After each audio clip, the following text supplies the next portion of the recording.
everyone, and happy Father's Day. Welcome to the BlackOut series, proudly brought to you by Black creatives out there, Aroa. My name is Diane Wesh, and I'm so honored to be your host for this series, which will be held every Sunday for the next 10 weeks. I hail from Virginia Beach, Virginia, the 757, and I'm the proud product of tough Haitian immigrants. I'm also an inclusive marketing consultant and the founder of Got Blacklisted. As y'all know, we're not here to sugarcoat the hard stuff, but rather to share our stories, our collective truths. We'll dive deep into art, COVID-19, the Black Lives Matter movement, and more. Please keep in mind, Black Creatives Out There is not a mental health provider, but rather a community of Black creatives aiming to amplify the Black consciousness. Interviews are normally 30 minutes, but on certain occasions, they may last up to 45. So if you have any questions, feel free to drop them in the comments section below prior to 12:30. And now, allow me to welcome our guest this afternoon. Hailing from the United States, Quentin Warren is an actor, singer, songwriter, and musician. He relocated from Los Angeles to New Zealand in 2017, and he is a familiar face on a number of US commercials. Quentin also guest starred on The Wild, Amazon Prime's latest teen drama series. Welcome, Quentin. Would you like to introduce yourself to our viewers? No, that was more than enough for little old me. So Awesome. How's your day going? great. I mean, I haven't done anything. I woke up to do this, so this is I sleep in. I'm not a morning person, so this is the first thing on my list today. That's good. Thank you so much for tuning in. Thank you for joining us. We would love to kind of get a little more like insight or background info as to what brought you here to New Zealand. Okay, yes, it was a whirlwind of an experience coming here. It was chaotic, to say the least. So I didn't think I would ever move away from the States, especially for an extended period of time. And I was living in LA, doing that hamster wheel, and I came to visit. I have my partner here, and came to visit and loved New Zealand, just as a place to visit, and had some meetings with an agent, and met with Gail Cohen, who is my current agent, and she basically sold it for me. She was like, "Well, I'm gonna be honest with you. There really aren't a lot of African Americans here in New Zealand, hardly at all, and so especially, and if they are, they don't act. So if you come here, all the American projects that come to New Zealand, which I mean, American projects come here all the time, you're going to monopolize all of that work for, when they need somebody to be a Black American on TV." Because she was like, it's hard to get people to do an African, an American accent as a Kiwi, or, especially, and look like they're a Black person from America. So you just rake up. And I was like, okay, well, I'm sold, So the original plan was to go back home to LA for 6 months, tie up some loose ends, save some money, and then come back. So it took 1 month, and my agent sent me to send this tape in for a show. And Lucy Lawless, who played Xena, and her husband were producing a show called Pleasure Dome, the musical. And they had me send a tape. And I'm thinking, well, okay, they were like, I think you just really should send a tape, even if just to be seen by them. And they wanted me for the role. Now, when they wanted me for the role, they were like, well, we need you here like in a week. And I'm like, well, I have a whole life. I'm working. I'm doing. I have 5 more months that I had planned to, before I move. And they were buying flights, and so basically, long story short, I quit my job very abruptly and moved out of my apartment. And then it pushed up. So it was a week originally, and then like a day later, they came back and said like the producers couldn't. They needed to see me in person before they left town or something like that. So we need you here earlier. So then it was like, you leave tomorrow morning. So all of this happened in like 48-hour turnaround of me getting notified and then having to move to a whole nother country. And how were you feeling? Were you scared? Were you worried? Well, it was crazy because my partner was living with friends at the time, and so all of a sudden I was like, "Well, can I move in with y'all tomorrow?" It was bizarre, and everybody was like, "What's happening?" And I was like, "Yeah, I booked the job, and I have to move over there tomorrow. So they were cool enough to say, well, yeah, you know, we're not gonna let you be on the street. And so my job, I just left them in the dust. It was horrible.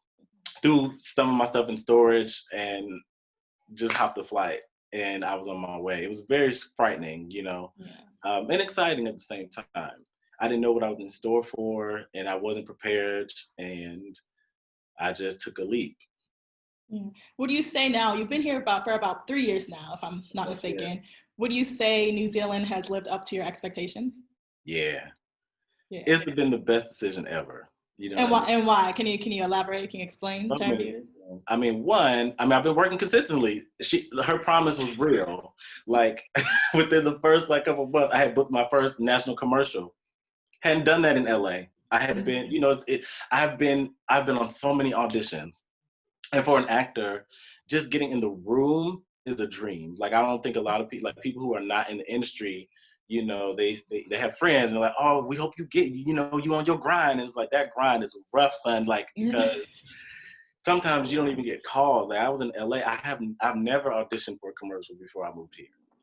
You know, trying to get an agent even is a dream. You know, one of credibility, because people don't know that some agents don't have the connections you need to get you in the room. You might be, or they shelve you and they're not sending you out and you're just on their roster, you know.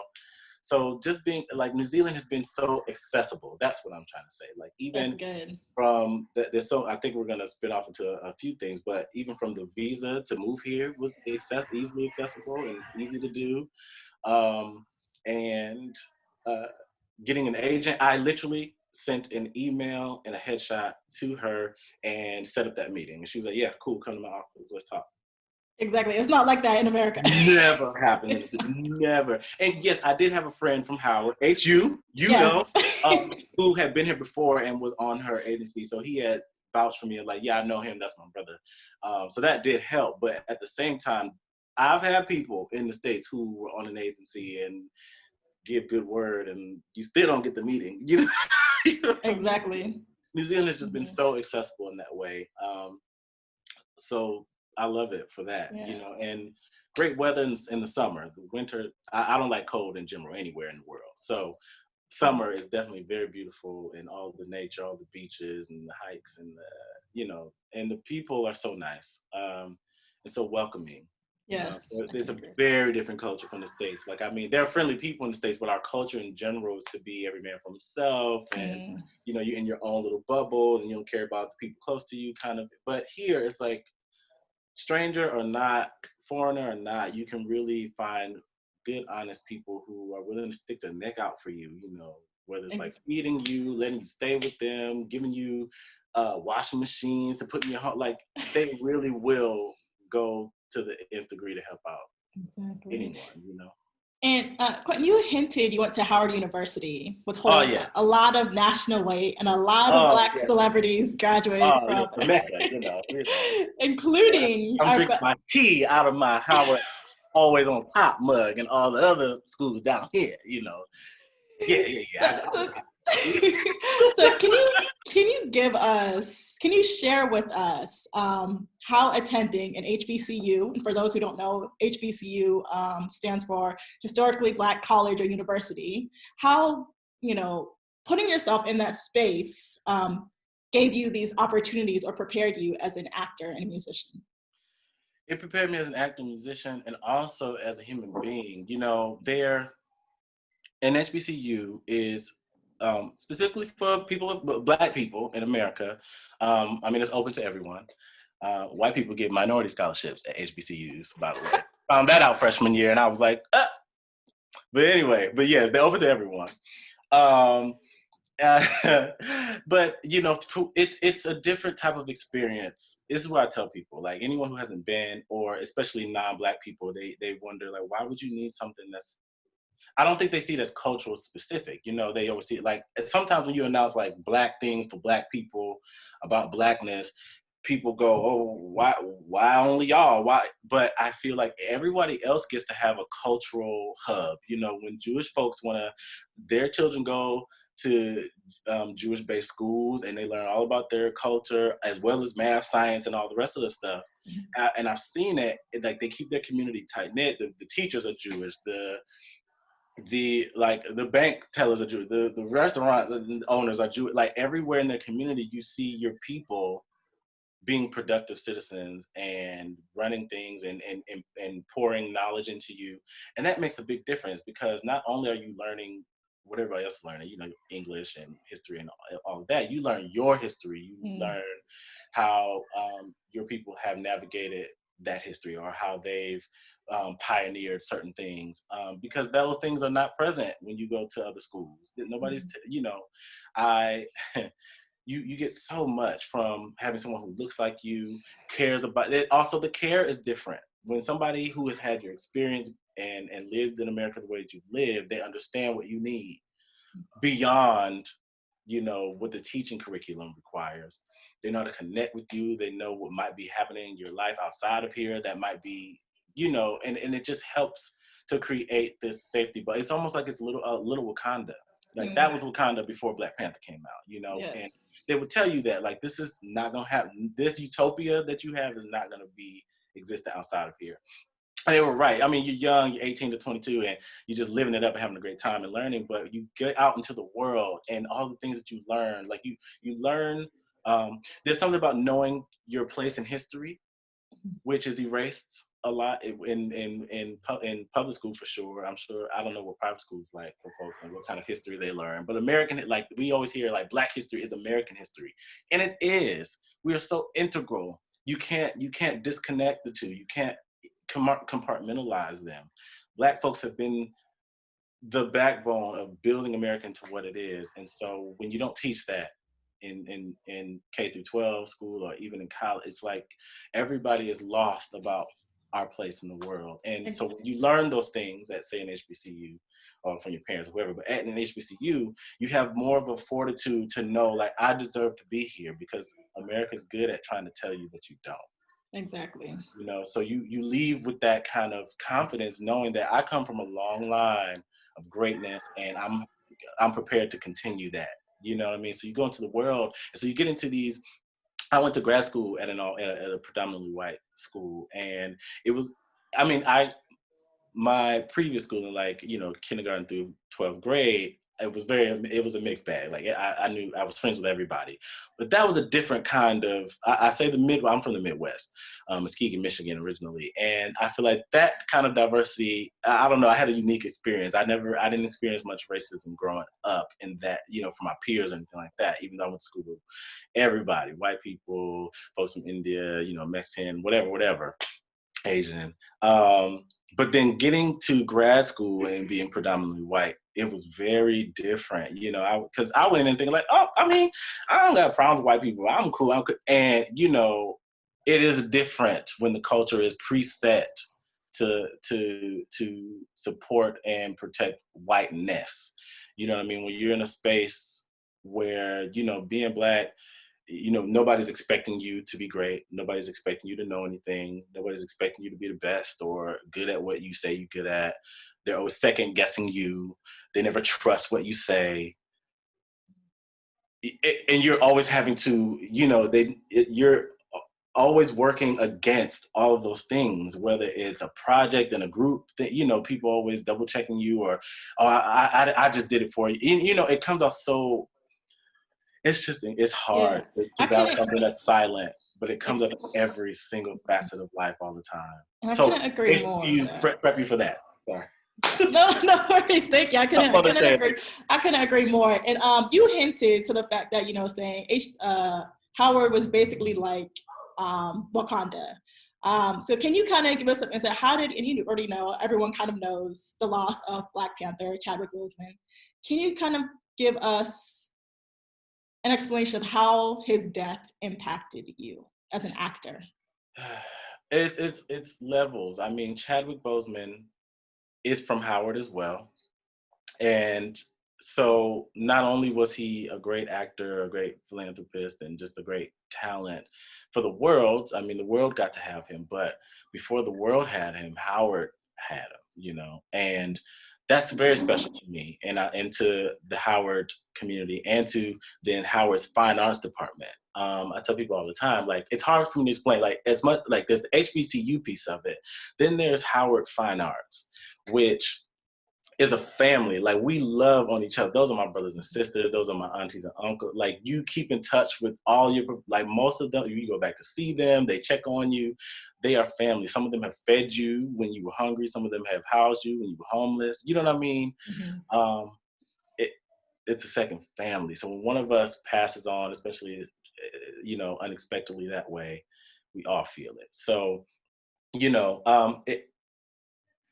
that, even though I wasn't at Howard with him at the same time, you always feel like when you come in to Howard, you learn about that. You learn about who came through. You learn about the Felicia Rashads and Taraji P. Hensons and so forth.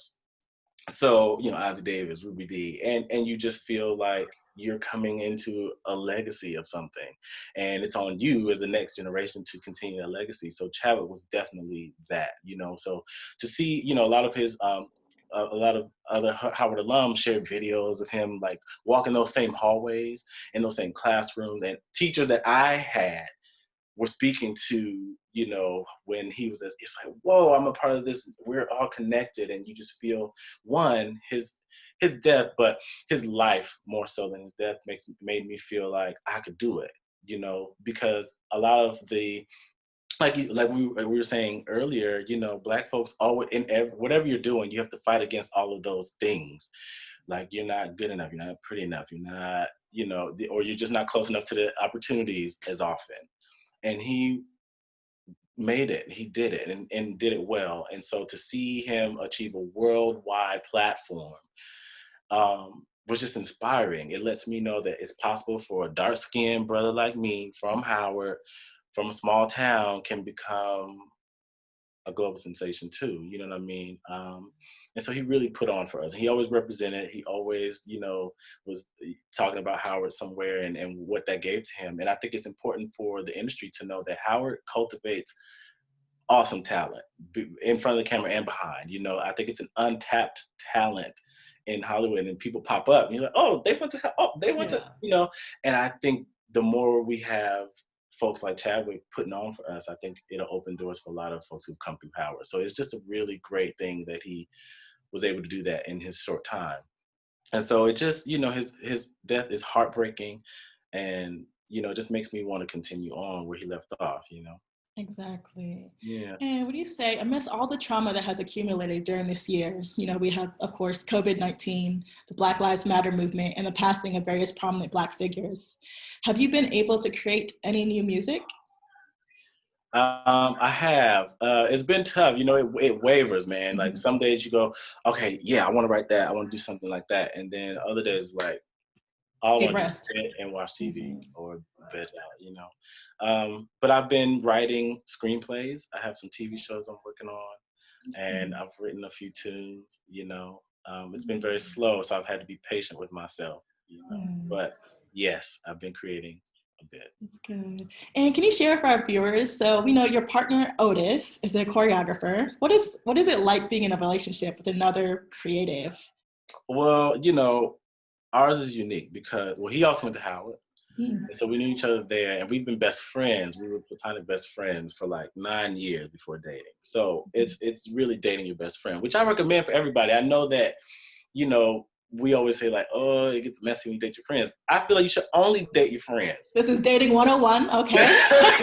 or that's how also like, no, don't go hitting on your friends. But I'm saying, like, be friends first. That's what I'm saying. Because with friends, your guard is down. You're telling all your secrets, you're bearing your soul and you're leaning independent on. And then if you decide like we did, like, oh, let's take this to another level, that foundation is so strong because you already know the person inside and out. I mean, there's new things to learn in a dating sense, but I mean, I wouldn't have had it any other way because, when you date straight out, you getting to know who they're telling you they are versus as a friend. Like, nah, I know who you are for real. Exactly. So that's what it's like. You know, we both went to Howard, so we both had that experience to pull from, and then we've been friends for 9 years. We have that to pull from. So now, I mean, he moved over here, I think 7 years ago, on his own journey and path. And you know, at the time, I was like, "That's far, man." Okay, well, I was just like my friend. Now, like, when you coming back? Like, how long you gonna do this, man? Like, come on. And now I get it. So we're able to navigate it together. I think that's been one thing that's been very helpful. Is it as great as New Zealand is and the people are, I do miss my cultural piece, you know, of my life. You know, my friends, my family. You know, there's no blackness like easily accessible around here. The blackness is me. Like you know, I create Wakanda in my house, you know, and you know, we have been able to do that with each other, you know, like it just comes down to references you want to make or jokes you want to have or music, like heartbreaking. One anecdote, I was doing a show in Australia and Beyonce had just dropped her remix of Frankie Beverly and Maze. And somebody played it for like the warm up. And I was like, hey, you know, when that song come on, even the original version, you go, you know, and then it came on and it was just me, y'all. It was a room full of folks who dance and are artists, but that song was just another warm-up song and everybody just kept stretching. And I was like, y'all don't want to hit the electric slide with me real quick? Y'all don't want to like shout and we can't get it?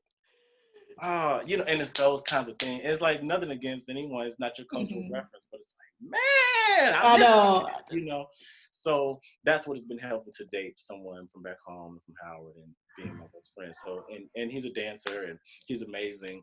So you learned a few new dance moves, or no? Well, you know, he's probably watching this. He's probably like, you know, because he wants me to take his classes more often. I have in the past, and I've just kind of aired on the side of like, I'm gonna because I think it's important to be individuals as well as a unit, and I let him have that space, creative time, you know, to instruct and to give his art to the people. And I have come occasionally and participated, but I've let him have that world to himself mostly. And lately, you know, I'll do a little turn or something in here, and he's like, okay, you better come to class, you're playing, you know. So, but yes, I can always, he has helped me with auditions, and if I need help with something, you know, choreographing something, he's definitely That's good. And Quentin, do you mind if we just like unpack some things a little bit? Like just do a little unpacking. What we talking about? Yeah, let's do it.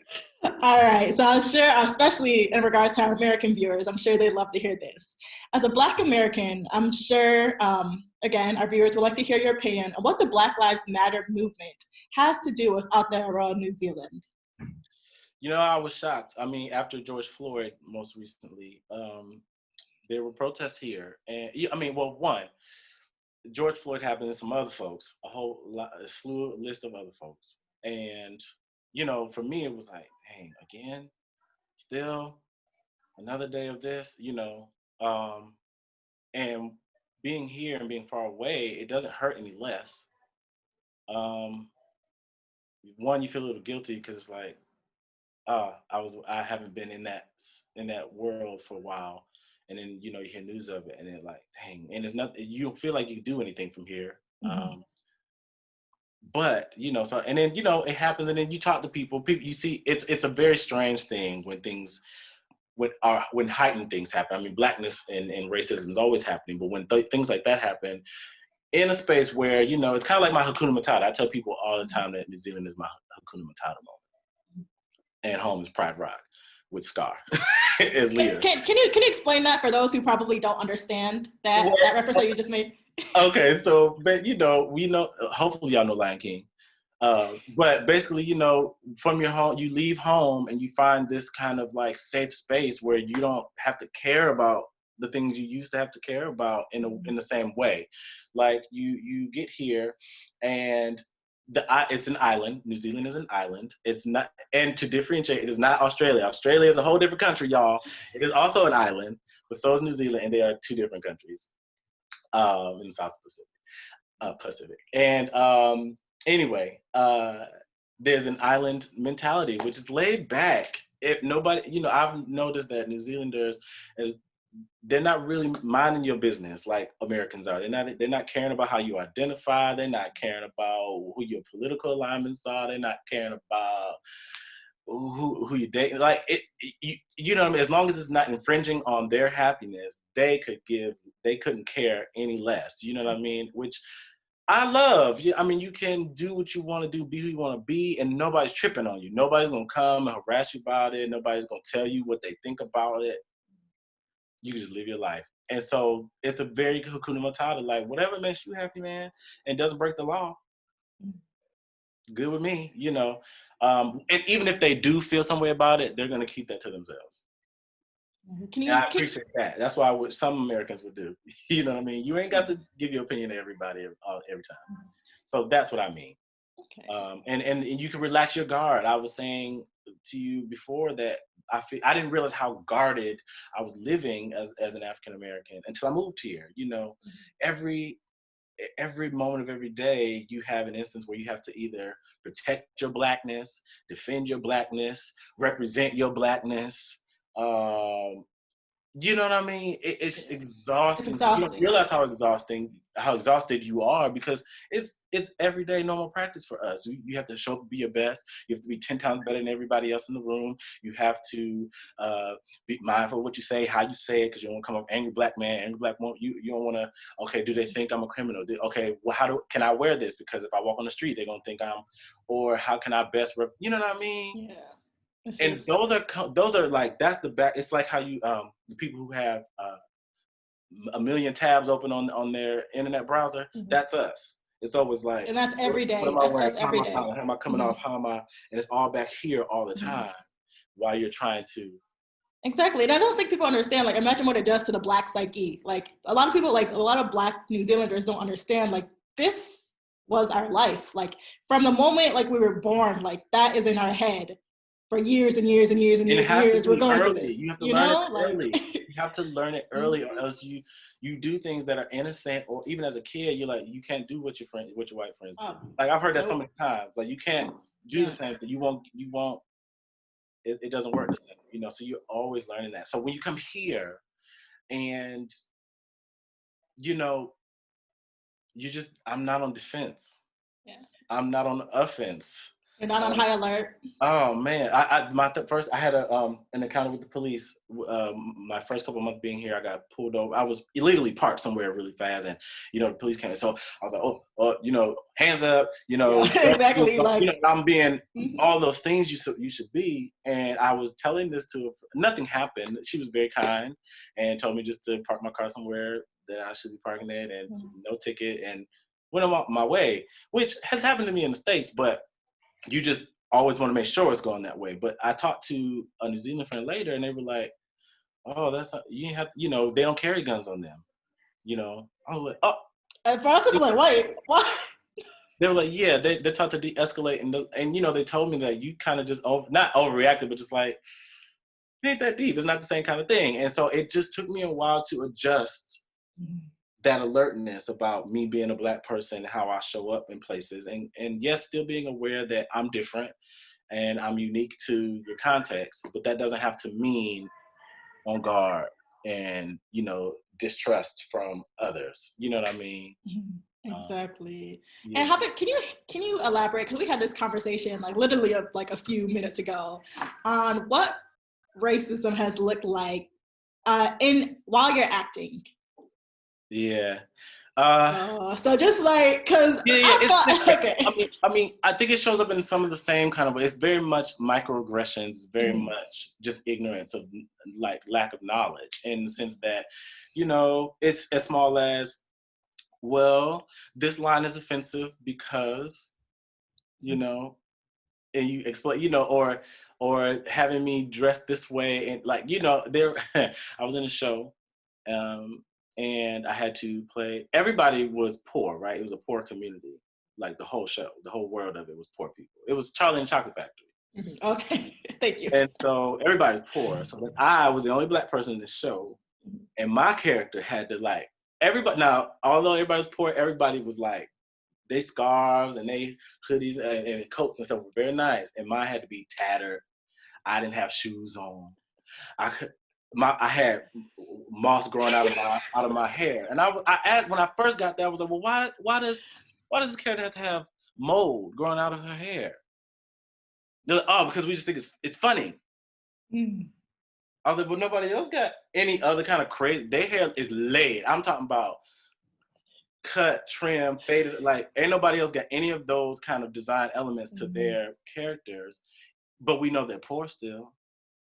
Mm.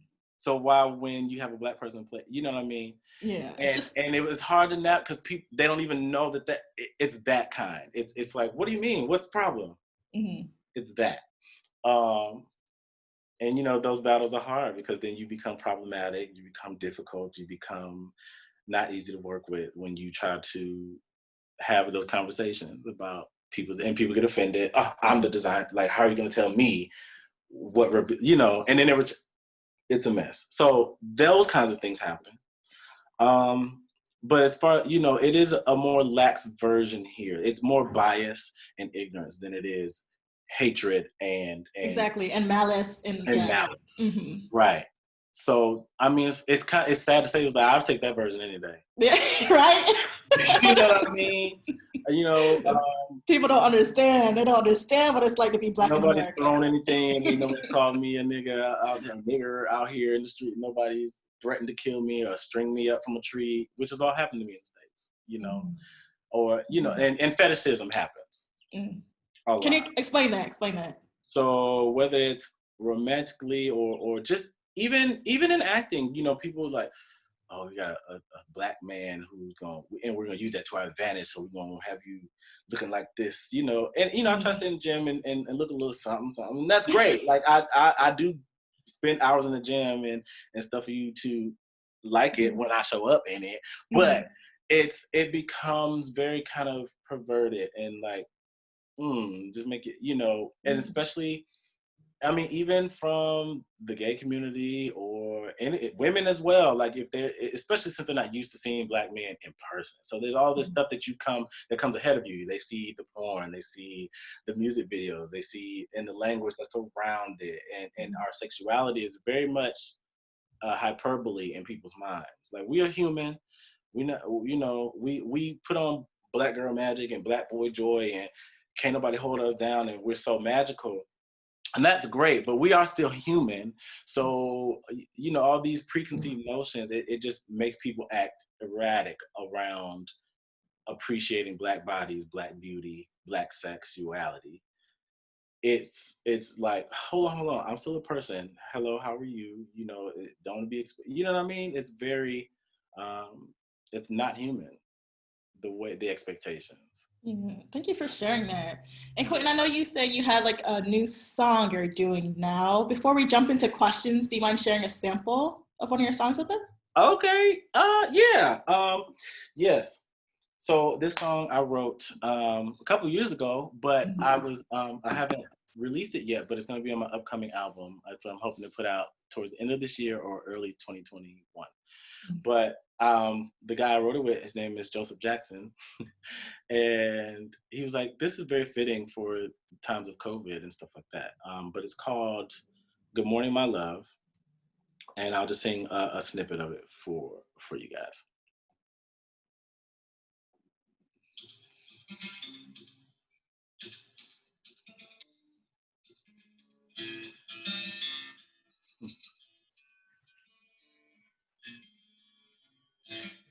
Every day I wake up without you next to me, and my heart breaks a little. And every day I wake up in the spot where you're supposed to be, and I cry just a little.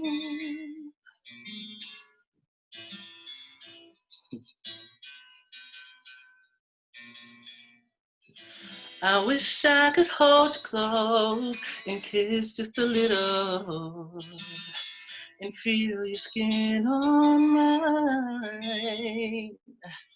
Sunlight shines behind your eyes as you look at me. I pray that one day I won't have to say Good morning, my love, from a million miles away. Yeah. Thank you. Thank you so much for sharing that with us. Yeah. And I'm sure we have some questions from our viewers before we wrap up. So let me just kind of double check those questions. One moment. Okay. Who would you want to play if you were cast in Hamilton? That's funny. I auditioned for Hamilton. I was up for what are the names? It wasn't Hamilton. Aaron Burr, and there was another. I can't remember the character's name right now, though, but Burr was one of them for sure. And is there a reason why? I mean, the songs were really cool. I like the songs. They were fun and energetic, and I didn't know much about the show prior to auditioning for. I looked it up and I knew what it was about, and you just learn a lot through the actual lyrics. I mean, the story is told through the lyrics, so you learn as you're learning the songs, you learn the story, and it's just a fun journey to go on. Thank you. And then there's another question. What is the future of arts in the United States? I think the future is innovation. I think people are coming up with new creative ways. I think you're going to see a lot of fantastic stuff. Like you see a lot of people navigating the virtual world now and trying to make it just as fun as the in-person things. You see Chloe and Halle are in their tennis court, dressing it up, doing something new every time they have to show up for something. You see, award shows are doing virtual things, integrating other people. They're finding new ways to keep the energy going. I think that's fantastic. It's a challenge, but I think that's the future until, COVID is gone. But I think it just inspire people to just think outside of the box. Thank you. And what is your favorite song by Whitney? Oh, you've been digging. Somebody's talking to. Yes, I'm really that's hard, man. There's so many. I mean, vocally, I think I don't know. So I have nothing. I will always love you. All the man that I need. I'm just a whole discography. I think anything that Whitney has ever touched is just gold. It's like I'm floored. Even now, she's been gone for 8 years, and I listen to stuff now. And you hear new things, and I'm just still floored. There have been new artists that come along. There are folks before her, and I'm still in amazement of how she approached song and voice, man. It's just unreal. She's everything. Thank you for sharing that, Quentin. It's been such a pleasure having you. But before we close out, usually I always like to ask my interviewees if they can give maybe just like one sentence to leave our viewers with, maybe like a word of hope or an inspirational quote or sentence or something to kind of keep the momentum, keep the hope, and just to kind of uplift their spirits. Is there anything you'd like to say?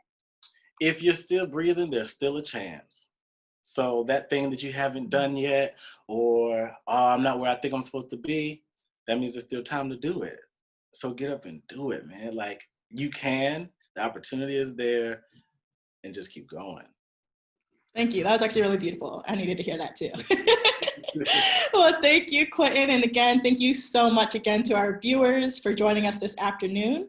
Be sure to catch us live next Sunday with creative entrepreneur and young activist, Sahara Magura. She has a deep passion for justice and advocacy and sees arts as a way to advocate for young people who experience the ramifications of racism and ignorance, both in the school system and outside. Thank you again, Quentin. And until next Sunday, 12 p.m. New Zealand, my name is Diane Wesh, and you have been watching the BlackOut series. Ka kite.